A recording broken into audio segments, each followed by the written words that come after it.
Amar Ujala team Bahraich से मैं जितेंद्र दीक्षित इस समय मौजूद हूँ हरदी थाना क्षेत्र के उस गांव में जहां पर लगातार भेड़िए के हमले हो रहे हैं। और आपको मैं पहले दिखाना चाहूँगा कि आप मेरे पीछे देखें गन्ने के खेतों को।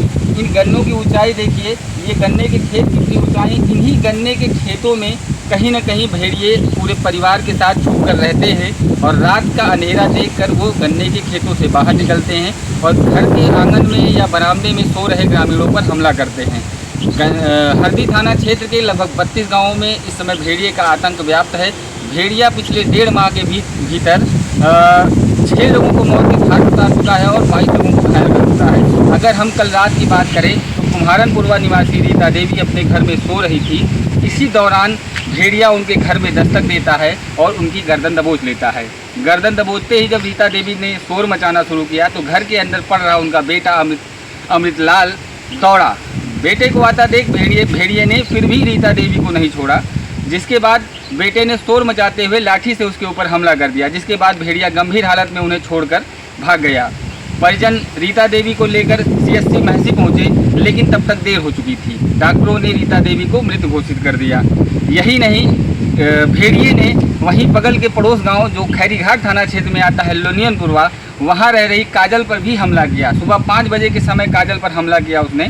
काजल का शोर सुनकर जब वहां भी परिजन आए तो भेड़िया वहां भी भाग गया। भेड़िए ने कल रात में एक ही रात के भीतर एक महिला को जहां घायल किया वहीं दूसरी महिला को मौत के घाट उतार दिया, जिसके बाद से पूरे गांव में दहशत का माहौल है।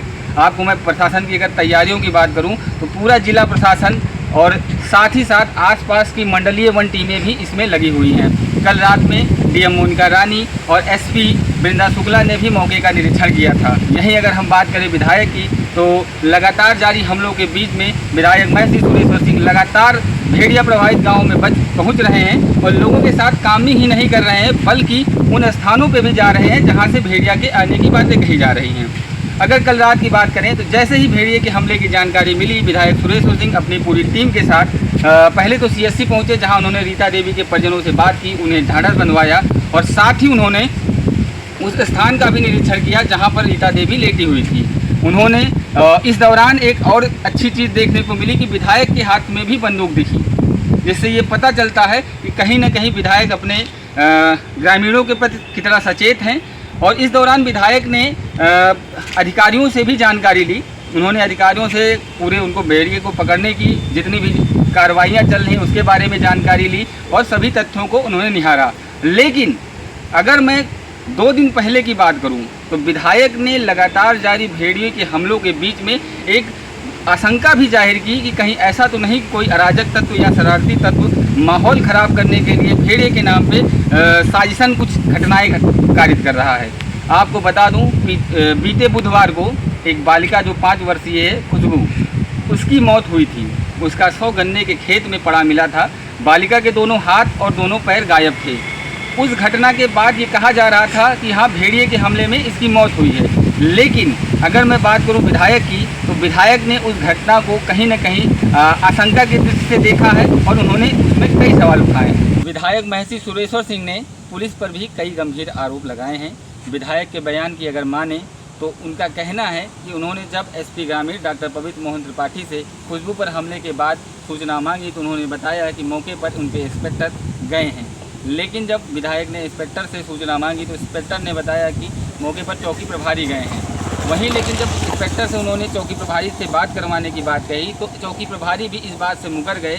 विधायक से चौकी प्रभारी ने ये बताया कि वह नाले के इस पार खड़े थे, नाले में पानी ज़्यादा होने की वजह से वह नाले के उस पार नहीं जा पाए। उन्होंने ग्रामीणों को एक झोला दिया और उस झोले में शव लाने को कहा, जिस पर विधायक ने सवाल कई खड़े किए हैं। विधायक का कहना है कि अगर पुलिस मौके पर नहीं गई, साक्ष्य संकलित नहीं किया तो कहीं न कहीं उसको किसी मौत को ऐसे ही भेड़िए का हमला मान लेना ये गलत होगा।